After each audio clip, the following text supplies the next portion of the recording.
Okay, welcome back, everybody. Hope you enjoyed the break. We're next going to hear from two people that are very special to all of us. The curator of the Buxton National Historic Site and Museum, Shannon Prince, and historian and unofficial mayor, I call him, of North Buxton, and very prolific author, Brian Prince. So welcome.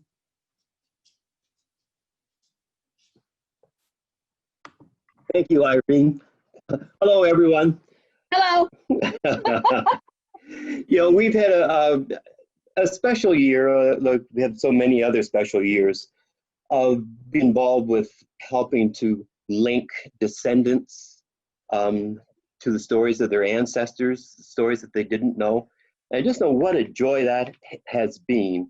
And looking at what you guys are doing today reminds me how joyful that is and how important it is. And when we look back on our lives, not that we're that close to the end, hopefully, but think about all the wonderful experiences we've had involved with history and the things we've learned, and especially the friends that we've made. And so many of them are a part of this today. So thank you, Irene and Tom and all the rest of your committee for the work you do. It's wonderful, and it just reinvigorates us to see what you're doing and carrying on. And here is Shannon. I echo what Brian just said. So thank you, one and everyone. And actually, this is my first time, believe it or not, of actually sitting and enjoying the conference, because usually on the Friday at the museum, we're running around trying to do last things for the remainder of the weekend. And so now I have an opportunity to enjoy everyone, and I've loved it. So thank you, thank you. And also, I would like to thank all of those that have made contributions to the museum, that have registered for the conference. It's really gratifying to know, even though you can't be here in person, your heart is at the museum. And you want it to continue, which is wonderful. And we hope that you will be able to share the remainder of the weekend with us virtually. So continuing on tomorrow, starting at 7 tomorrow night, the Party in the Park will be featuring, as usual, some local flavor, LL Cool J and the Brown Girls, Cameron Dudley and the Johnson Twins. And then Sunday, there will be the usual traditional homecoming service, which will be posted at 11 o'clock by Pastor Clark. And then 3 o'clock in the afternoon, there is the special service, and it is entitled 97 Years from Origin to Present Day Musical. So basically, they're going to take you on that journey, starting out, in 1924 with some of the music that was being played up to present day, with local talent and a few messages. And then at 3 o'clock, and then Monday, our wonderful traditional Labor Day parade will be at 12:30. So all of these can be viewed when you go to the YouTube channel. It will be on the Buxton Museum YouTube.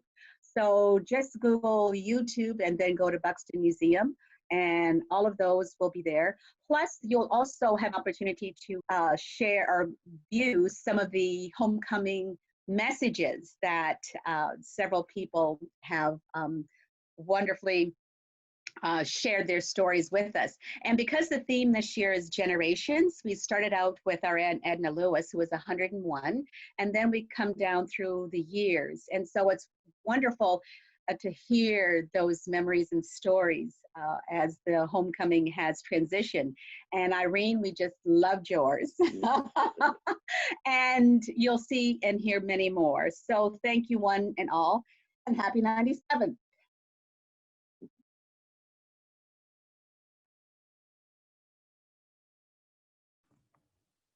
Oh, sorry, Doc. And Edna's 102. Yes, she is. Well, it is so great to see you both. I feel as though I'm in Buxton right now, in that special place, and I should be getting on the hayride any minute. Hopefully we do that. Hopefully with fully functioning tires this year. Well, thank you, Brian and Shannon, and please do support the rest of the homecoming weekend. 97 years, that's no joke. We certainly hope that you will tune in and enjoy all of the festivities virtually from the safety of your home or office. And please do support the Buxton Museum and National Historic Site. The link to donate is posted in the chat. It's also easy to find on the Buxton Museum website, and it is in our registration page for this conference as well. Thank you, Brian and Shannon. Thanks. Bye.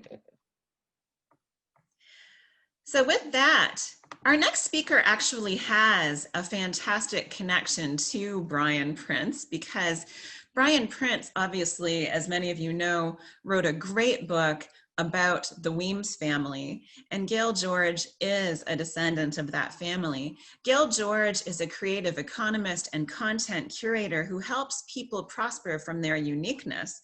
She is the founder of Gale Force Publishing, a boutique media agency of authoritative voices on wealth, women, and wisdom of the diaspora, and the inspiration behind the Weems the People campaign to connect as many as 7 generations of her family's lineage to their history in the freedmen communities of Dresden and Chatham-Kent.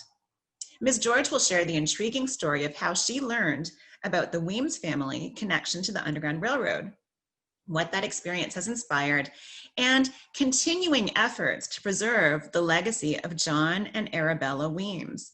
Please welcome Gayle George. Thank you, Irene. Can you hear me? Okay. Yes, we can. So the libation I poured to the tech gods was working. And I wanted to thank you, and thank you to Brian and Shannon for referring me to make this presentation. Thank you to the Buxton Annual History and Genealogical Conference Committee, and also to the Huron Community Foundation and the University of Western Ontario. I am really honored and pleased to have the opportunity to share my story. For me, Buxton, and as the last remaining of the freedmen communities in Ontario, is like sacred ground. It's like holy ground. And I trust that all of our ancestors are well pleased by our efforts, and that my presentation will also fall in line. So from Washington, D.C., I bring greetings, and I greet you with the word wholeness. And this is a greeting that in my family we've begun to use on a regular basis to just affirm as an affirmation, right, for what we're doing, you know, with this work and for where we are. And also as a reminder that our story is a continuum. It didn't begin with slavery, and also, of course, didn't end with slavery, because we wouldn't be here to tell the story. And so I took the step to connect with the elders in my family. It's a tradition that we do. It's an African tradition to ask the elders for permission to proceed, for permission to present or move forward with whatever it is that we want to offer on behalf of the family. And I have gotten my go ahead, so I'm gonna go ahead. We had planned to be at homecoming this year in grand style. I wanted to bring the whole family to connect, and but you know, in true Buxton style, even though there's a pandemic, we will still have homecoming, right? There's gonna be homecoming, however we need to have it. And so I'm really grateful to be able to be with you, even virtually. So I'm gonna share my screen. Oh.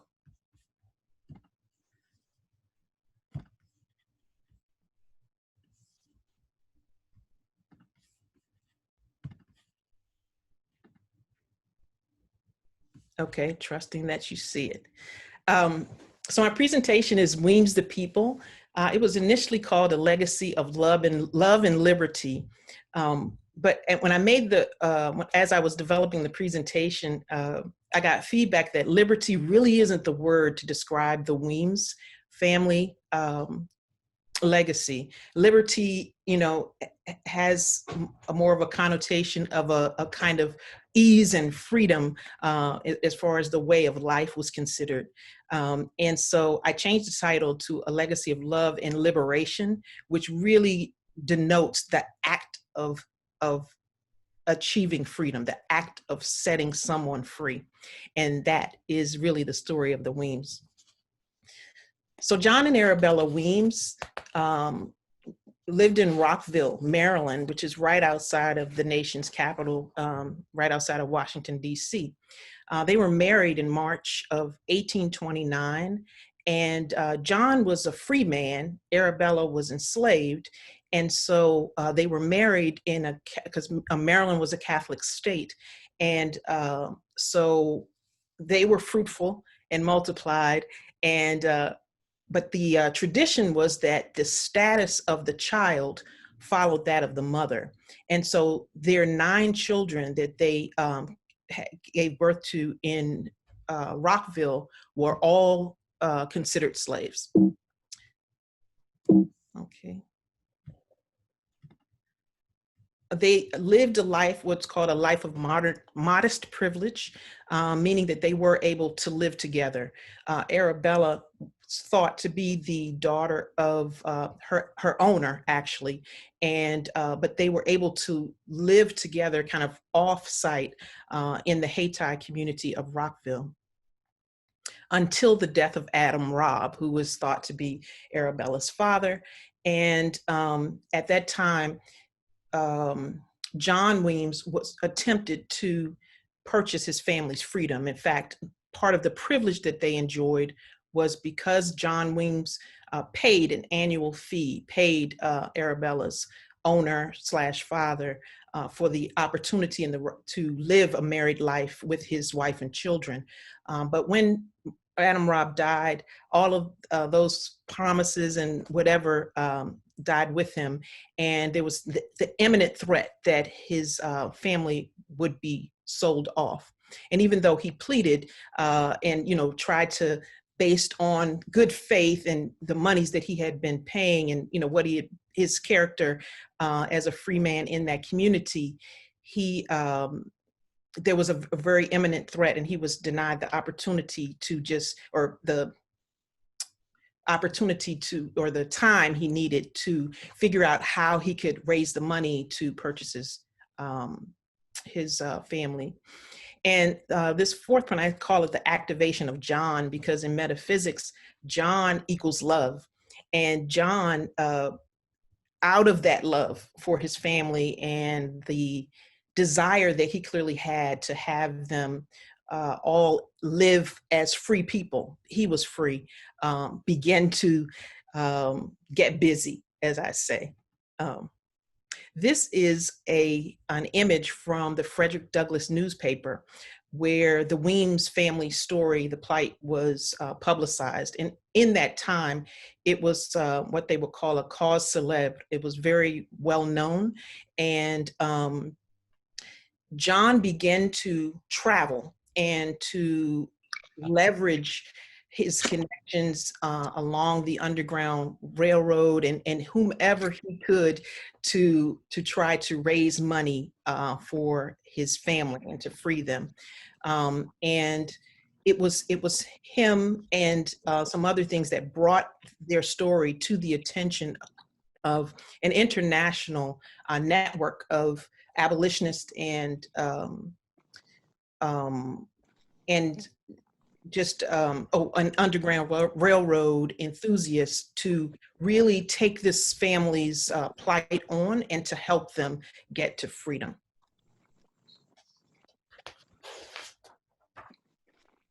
So this is the legacy part. As I say, John is like a superhero.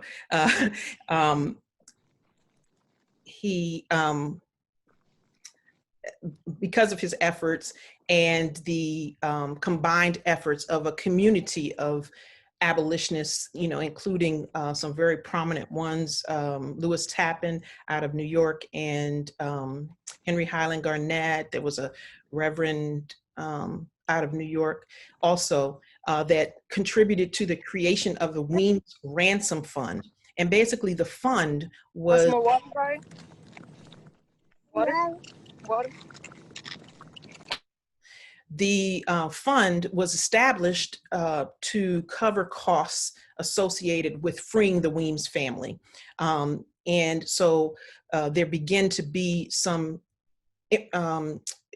notoriety around the fact that there was money chasing these Weems. And so there were times where they couldn't just purchase one of the children because the owners of the children would raise the price because they knew that there were funds to ransom the Weems. And so they worked together with abolitionists and this network of anti-slavery sympathizers to escape two of the daughters. The oldest daughter was the first to escape, and she escaped with her aunt and uncle to eventually they went through upstate New York and then eventually settled in the Dawn community in Dresden in Southwest Canada. The second daughter you'll hear more about, but that was one of the ways in which they were able to get freedom. So it was kind of like, by any means necessary. If we need to buy them, we'll buy them. If we need to escape them, we'll escape them.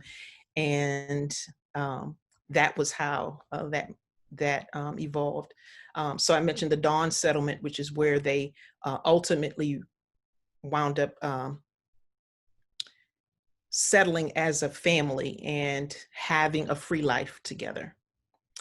And then after the war, John and Arabella Weems and the Weems returned to Washington, D.C., and they actually settled right on Capitol Hill. And we'll learn more about that in the presentation. Okay, so the question always comes up, well, how did you learn all of this? How did you learn about the Weems story? And so I'm going to play this quick trailer, which will tell the story about how I learned about this. Identity is everything, really being able to place who you are and then how you're interpreting that in your life and then in the wider world.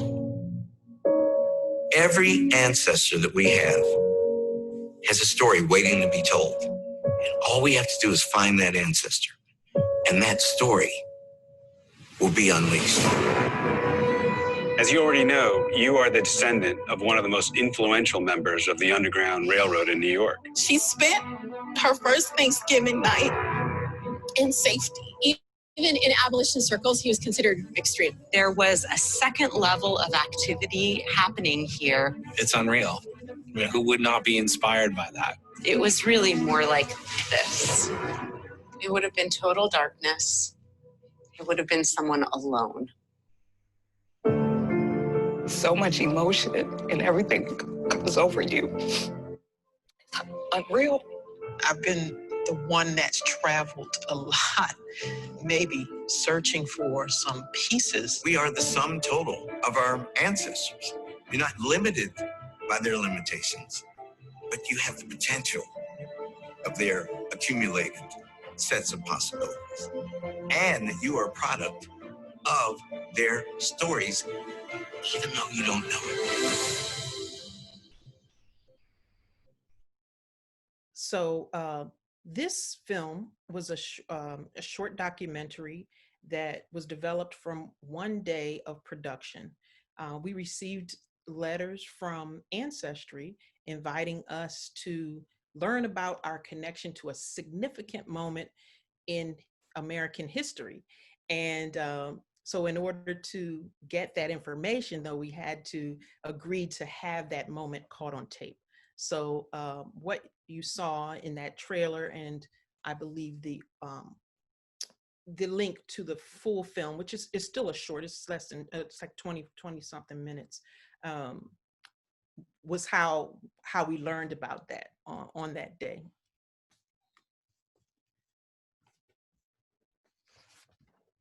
Identity is everything.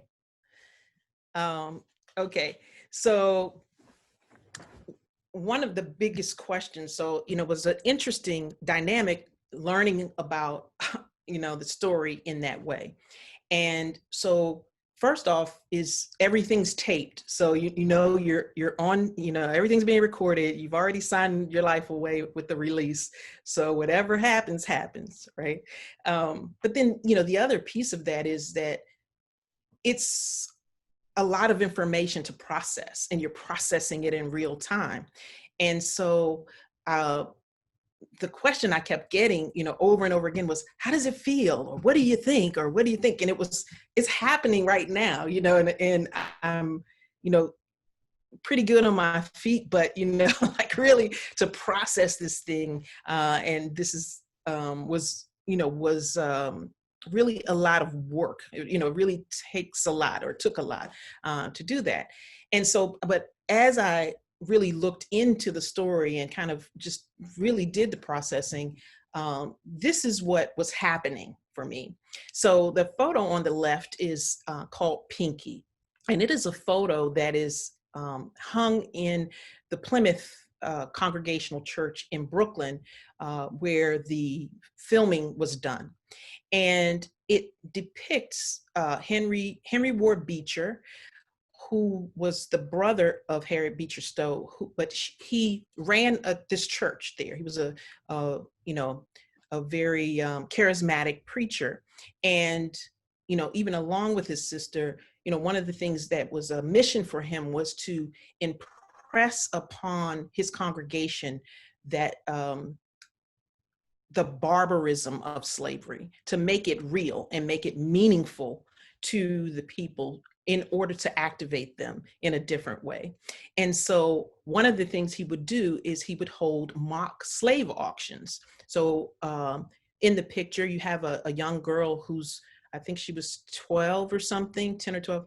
And the auction would be used to raise money to free or purchase slaves, or do something that that Beecher had determined was a good use of that resource.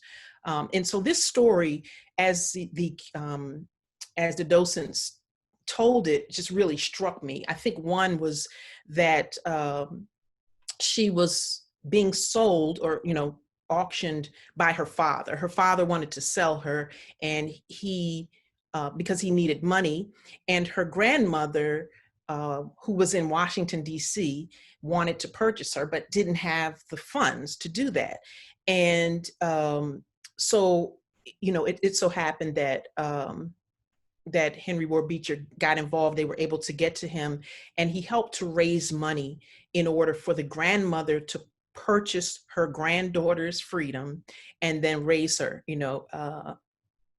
from her own father. And so that story just kind of jolted me, and maybe it was because, DC was involved, but also just the concept of this grandmother stepping in to care for this human, being. But then the other part of the story, which is the image on the far side, is that in the collection plate for Pinky's ransom, someone put a ring in the collection plate, and the ring was a star ruby ring. And so Henry Ward Beecher presented the ring to the young lady after she was freed and wed her to freedom. And I believe that the ring actually was returned to the church after she did get free and got to be an adult and self-sustaining. She went back to the church and returned the church. But for me, it was powerful because I wear a ring that has a star ruby, and I had it on that day. And who knows about star ruby, but it was just one of those synergies that really jolted me into the story. Like, no, this is not just something that's happening. This is really integral to your experience. And so the middle picture kind of tells that story, which is that if you think about it, in one woman's body, a pregnant woman's body, there are at least 3 generations, right? And then there are, of course, also just that the chain and the genetic coding is, it's not that long ago. It's not like, oh, that happened, 100 years ago. Even Lynn's presentation, she was, basically was like, okay, this was Dred Scott's child that was babysitting. It's really a continuum, and it's really not that far off. So when people would ask me what happened or how I felt, this is what happened for me. I say time collapsed. And I say, and the history began to breathe. In the post-production for the film, we were asked to find pictures of our ancestors and to share them so that they could, create the montages that would bring interest to the stories. And so as I began to research and call and get in those dusty stashes of pictures and documents, that people still had, it was like the story just began to take on a life of its own. And then this happened. I was invited to the film's debut at Sundance, and then this panel with the director and Henry Louis Gates and a couple of people from Ancestry and the church was just a really powerful culminating experience for the significance of the story. And what just kept striking me was we didn't know anything about it. We didn't know anything. And but there's all of this. They know about it. They know a whole lot about something that I felt like I should know about. I mean, this is in my genetic coding, and so I felt a sense of, I don't want to say obligation, but it's an honor, but I feel like I need to know, and we all need to know. Everybody that is in my family needs to know, and anybody who will stay still long enough needs to know, right?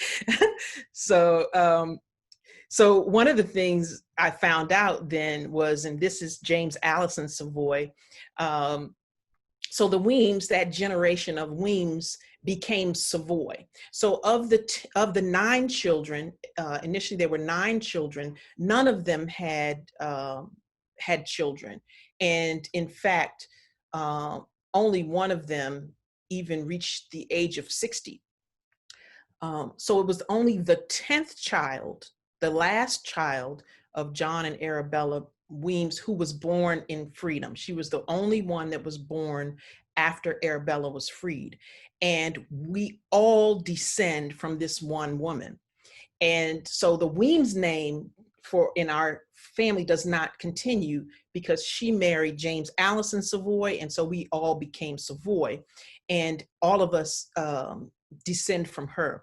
And this is why I feel like the story is universal, because it's not just, okay, I'm a Weems and this is Weems and Weems, it's a place almost like urban legend, because their story of their escape, of course, I have a direct connection to it, but it's bigger than just our connection to it.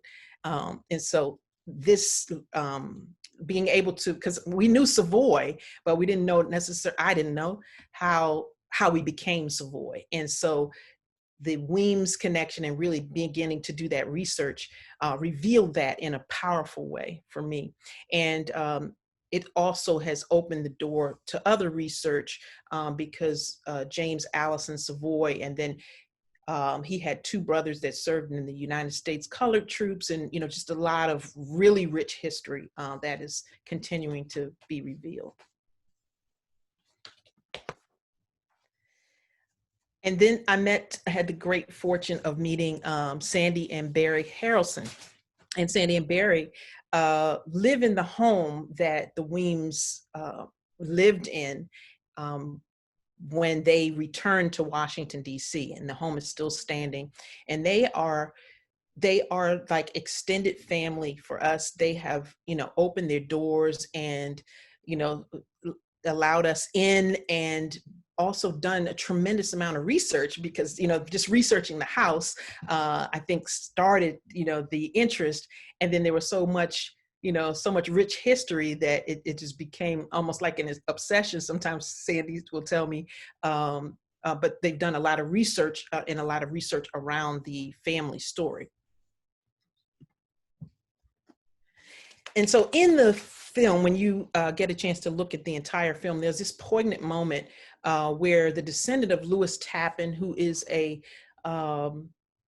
one of the most prominent abolitionists of his time, but he says something that's really powerful. And what he says is, you feel like you're not doing enough, in your life today. When you think about what the ancestors did and what they went through, you feel like you're just not doing enough. And so I started asking that question myself: are Weems doing enough? And but what were we doing? So what we did was to begin to hold screenings of the Railroad Ties documentary. I felt really inspired to particularly share the story with my elders, because I felt some kind of way not knowing the story, and I wanted everyone that I could reach to get that information and to have the story. And I felt like the integration that I was feeling, I wanted to share that with the elders, because I felt like that also would they would be able to pass that on as well. And so, not to exclude anybody, but really, like, did you know this? Like, this is really powerful stuff. So we also did book readings and discussions, and I'll tell you about the book Brian Prince wrote about our family story, which was a tremendous resource for us. It's like the Bible to the Weems story. It's a tremendous resource for our family. We collected all the writings, every picture, anything about the Weems. I had it, and then contacted every living descendant. So as I was learning about the lineage, it's like, okay, well, we know this person's children, but does this one have children? Does this one have children? And just kind of trying to find where we are, where those descendants were, and then make sure that everybody had the information about this story, and then, to connect in with us as descendants. And so, even though we were doing all of that, of course, found the house and Sandy and Barry, and just all of that. And it was a tremendous effort. When I asked this question to myself, are Weems doing enough? I just kept saying, no, it's not enough. It's not enough. So enter Brian Prince, our mayor for life, and we're in DC. We have Marion Barry, but Brian Prince is such, again, this book is just one of many books that he's written, and following his passion to kind of document the stories of escaped slave families, and particularly those that have gotten to Canada, and those freedmen communities that, that just Buxton is one of the last remaining ones of those communities that are still functioning. And so Brian connected me with Roz Kelly.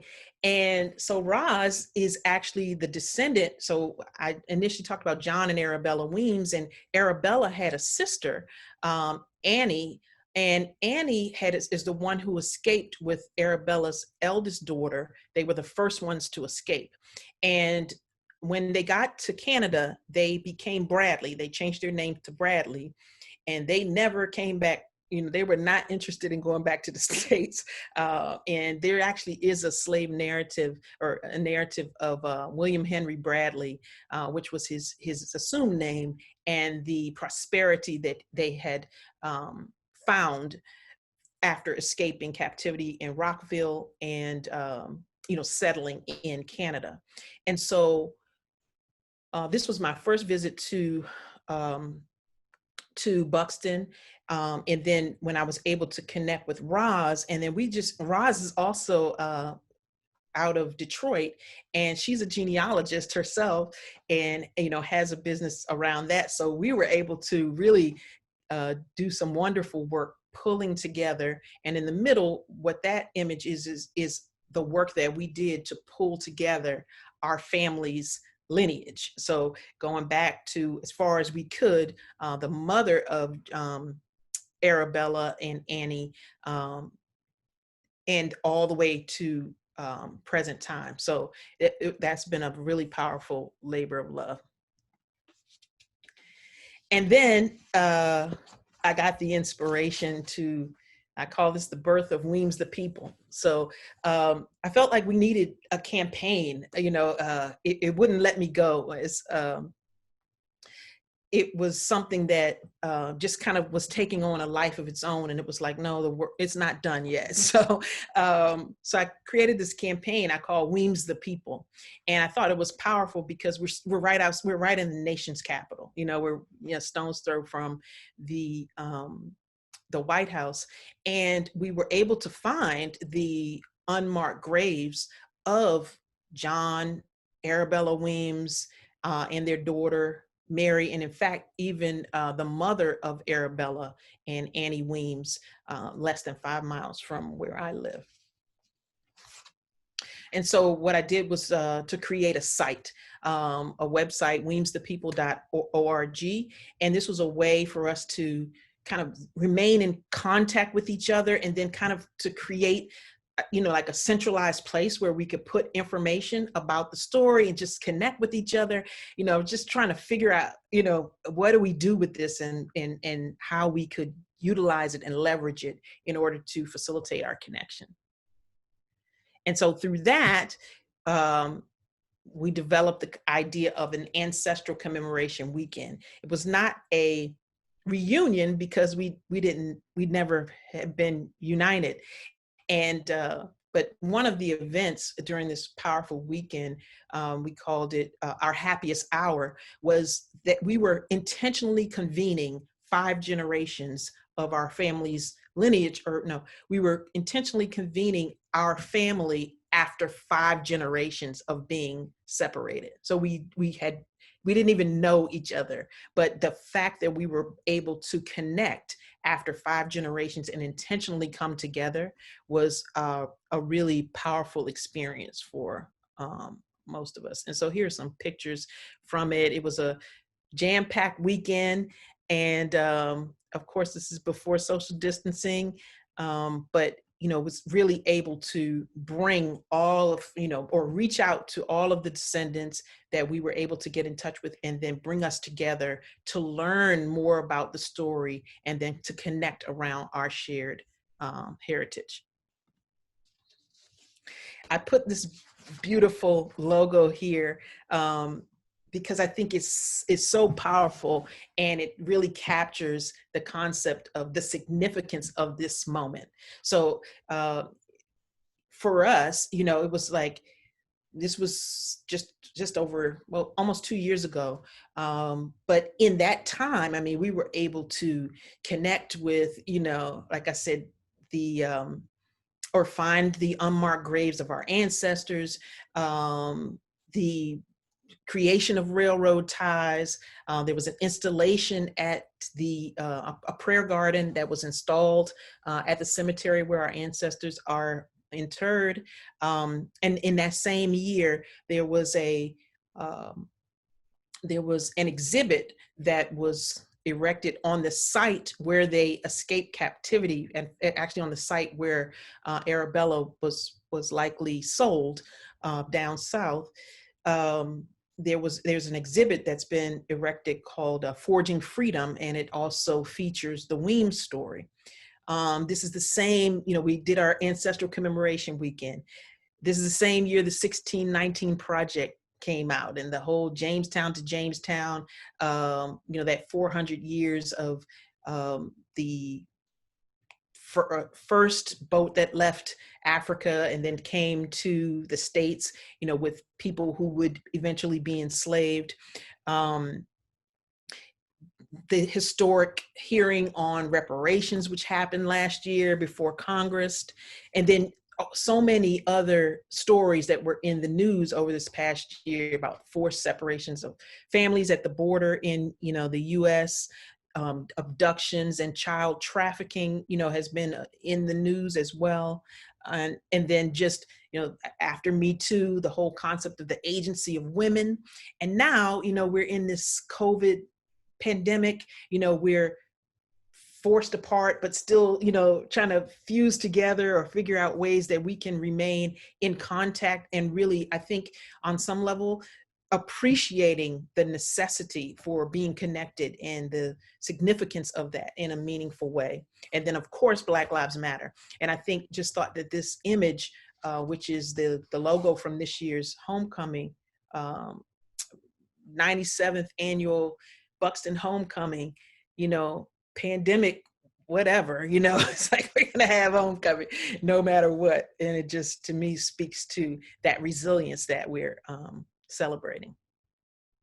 And so I continue to move forward, because one of the visions that I had from the beginning was that there needs to be a follow-up to Railroad Ties, that it was a great opening of the door and, providing that information about our ancestral story. But it wasn't created to tell the story, and as I, begin to dig and connect and research and do everything that I was doing, I was like, there's so much more to the story. And then also Railroad Ties, it really made a big impression. I mean, it won several awards. These aren't even all of them. And it also had multiple millions of views, documentary views, and media impressions, and had a significant impact for Ancestry in particular, who produced the film, but, of course, produced it to such that, it was in their business interest, it was to reach a particular audience that they wanted to, and it actually did that. And so for me, it was like, there's more, and we need to tell, we need to tell our story. And so I have been playing with this concept, and I call it awakening home, because for me, this is what I experienced. It felt like a real awakening. And it was an awakening because, I'm walking around in Washington, D.C., these are places I know, and, and places I've been a million times, without having the context, without having the full story. And what I knew is that the more I researched and the more I learned about my ancestors' story and all the tangential pieces to the story, the more I was learning about myself. So,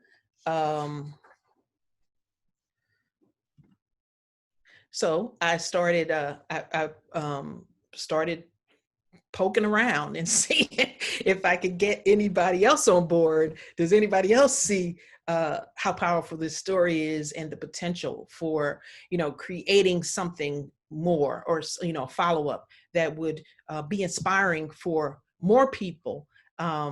And so I was able to secure some partnerships and funding and support from Humanities DC, partnership with the African American Civil War Museum, and of course, Peerless Rockville, which actually is the site where the Weems escaped from, and the Network to Freedom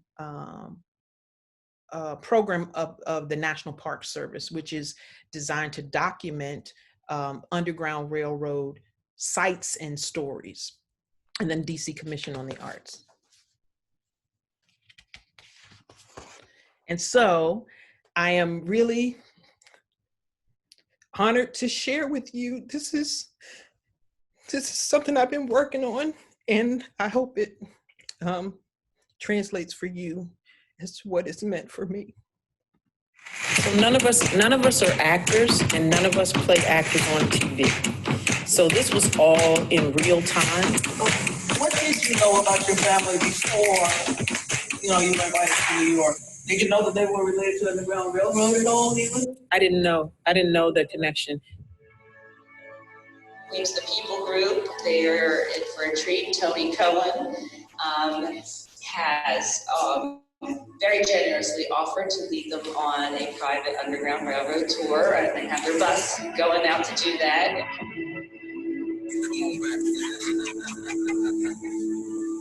Number one reason that people quit slavery and took their chance was fear of being separated from their families.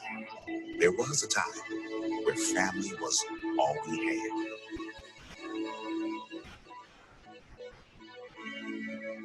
There's more to the story than you were taught to believe.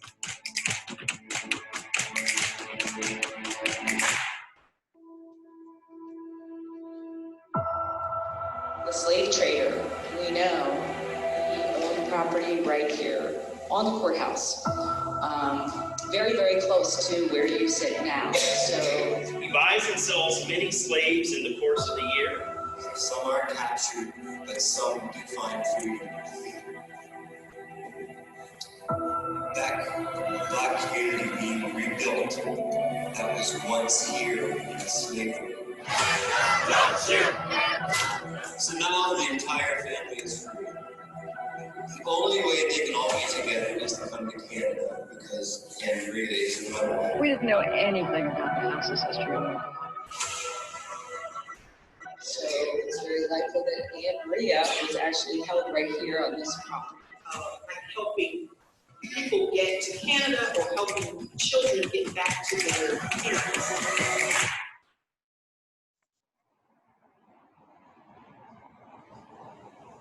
You're never too old to learn about your family, especially. Some of us take certain things for granted. And when you do that, you miss out a lot of key things. The closeness, the love that is shared. And believe me, all the other families that are here represented here, you were taught love and you shared love. And that is the greatest because that gift comes from God.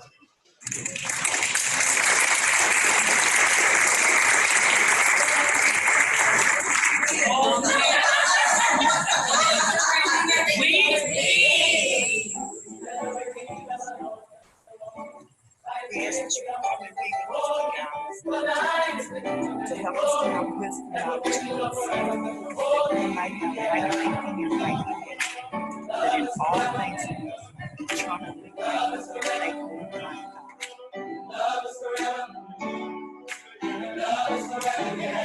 You would love to put your prayer or reflection on a ribbon. There's some Sharpies here. You can tie that to any of the trees around the garden at your own pace.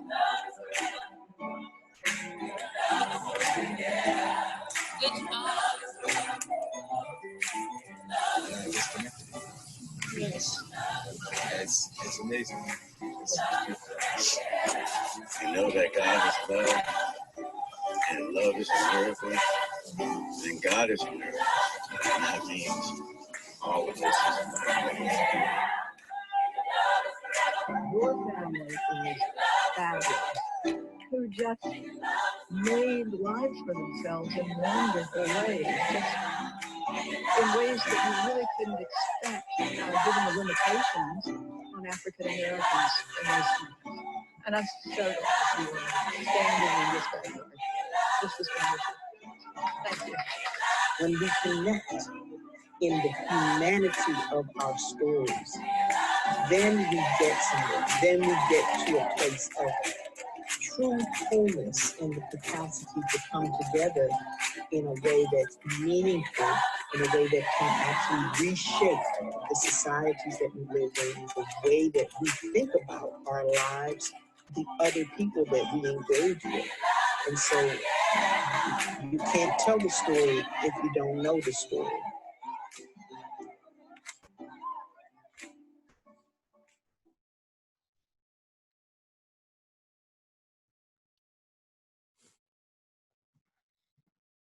So none of us are. So that was just a trailer, just a little sample of what we've been working on. I am putting together a team, have some powerful, supportive, and skilled I don't know what you call it. Almost like a magician, right? But it's editors and the power of the way the story starts to take on a life of its own. The way I think of it is there's synergies and things just start lining up, and the whatever's needed for the next step. Like, you don't have to know what's 10 steps ahead, just one next step, just taking one next step at a time, and then the next, what's beyond that will reveal itself. And so we're also in production on another short, specifically around Anne Maria Weems, in partnership with Peerless Rockville. Peerless did a series called Women Who Dared, and Anne Maria Weems was included in there. And it's a interesting story because when I first went to Rockville, I met the mayor, and she said, yeah, we never knew what happened to Anne Maria Weems. And, and I just looked at her like, oh, yeah, well, that was the point. They was escaping. You're not supposed to know. But then to be invited, by the first families of Rockville, and that the Weems are considered part of that, and how Rockville in and of itself had missed out on having, that story as part of its legacy, and that we're working to correct that now. So thank you for your attention. Thank you for this opportunity. I'm humbled and honored. And for more information, please visit us at weemsthepeople.org is the website. You can sign up on the email list, and we can continue the conversation. Okay, fantastic. Thank you so much, Gayle George. We have a few questions that we can get to. So Delphine Tupper is asking, how were you able to locate the unmarked graves? Well, that was an interesting sleuthing exercise. And what's happened for me is there have been parts of the story and pieces that by kind of picking up the trail and picking up where someone wasn't able to make certain connections, I was able to make it. And so basically the grave that they're in, a lot of people had been and just weren't able to get the staff to make the effort to find these unmarked graves, because they were located, like the records were really old and all of that, but we were able to kind of share the story, share what we were doing, and inspire the assistance of the management to actually put markers, find where the graves were. And then there's also one of the graves there was in what they call a potter's field, which was a place for poor people. They were just unmarked. And so they're at Mount Olivet Cemetery in Washington, D.C. And actually Mount Olivet created a prayer garden in that area just to acknowledge those people that either had died in enslavement or that just were in that field where, they're just maybe if you're lucky, you have a name that they were there, but otherwise there was no marking. So we were really happy to be able to even just know, that we do have ancestors there and that they would be acknowledged. Christina Simmons is asking, do you have any speculation about why the 9 children had no children? Poor health due to slavery, something else? It's very remarkable. Yeah, so there were three girls, and there were 2 girls. One of them, the eldest, died from something called asthenia, which is an affliction. I call it a broken heart. It's like a level of despair. And she was like 26. She was very young when she died, and she had all of these tremendous opportunities, but on her deathbed, declared that, if she could just see her mother, she had learned that her mother had been sold down south which meant that, you know, that was basically a translation that all is lost. And she didn't, you know, she didn't proceed after that. So all of them, or several of them died very young. There were like 2 of them that after they were ransomed, they actually got free, and then died maybe a month later, you know, or very shortly after that. So, yeah. Thank you. And Cecilia is asking, how has your family, and especially the elders of the family, reacted to all the news and information that's been coming forward regarding the Weems family? Yeah, I think everyone has been, it's kind of like, it's everyone's amazed, you know, it's like, wow, you know, it's really powerful. And then at the same time, kind of like, okay, so what does it mean? You know, what do we do with it? And I just continue to be inspired to figure out, you know, what we can do with it, you know, and what we need to do with it. It's like the story is not just history, you know, it's a living history. And so my thinking is to figure out how to, you know, continue to make sure that we're integrating the history, but definitely welcoming, and at the same time, like, really, you know, like what, you know, and intrigued, I think, and inspired to, you know, to figure out, you know, what we could do with it, you know, how to move forward with it. You're getting a lot of shout outs in the chat, I have to say. And I just want to convey to you, without reading them all, that people just love this presentation. I want to thank you so much, Gayle George, for being with us today. Thank you for coming and sharing your family story. And of course, aside from the Weems the People fantastic website and project and the documentary and all of that, you can also find out about this family in Brian Prince's book, and that is called A Shadow on the Household, correct? It is. Yes. Well, I can put an image up, Brian.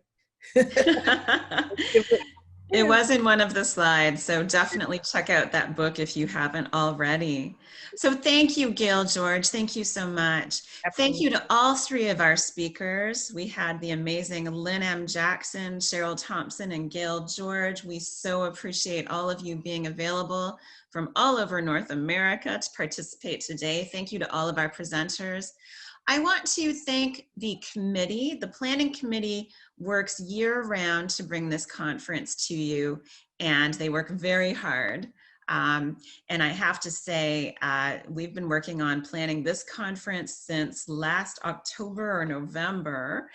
And when COVID-19 happened, we weren't quite sure what we were going to do, but I really want to convey to all of you that the spirit of resilience and determination of the ancestors also lives in this planning committee. And so it was decided in fairly short order that a virtual workshop, virtual conference half day would be offered. And we're so grateful to the members of the committee. So Thomas Peace, Nina Reed Maroney, Barbara Hughes Smith, Shari Rolland Phillips, Brenda Travis, Miriam Wright, Brian Prince, Shannon Prince, along with me, Irene Moore Davis. And we also want to extend our gratitude to our amazing intern from Huron University College at Western University, Scott Smalley. Thank you so much for all of your help today. Thanks to all of you who have joined us. Thanks for your great presentations. Thanks for your great questions in the chat.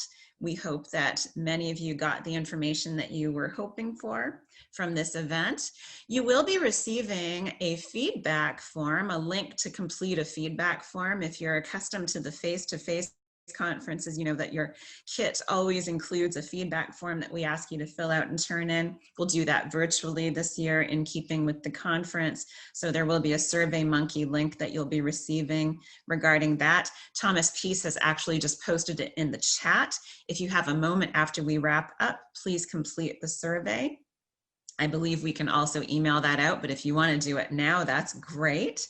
We're looking forward to seeing all of you in Buxton when we're able to gather again. For those of you who joined us for the first time virtually this year, we hope that you'll join us in person when the opportunity to do so presents itself. But we're so glad that you were here with us this morning. And thank you all so much. Happy Labor Day. Happy 97th annual Buxton Homecoming. And please do tune in to the remainder of the events that are happening over the weekend. The Buxton Homecoming Committee has put together a wonderful series of online events to try to maintain that spirit of what Buxton Homecoming is all about year after year. Thank you all for joining us and have a great day.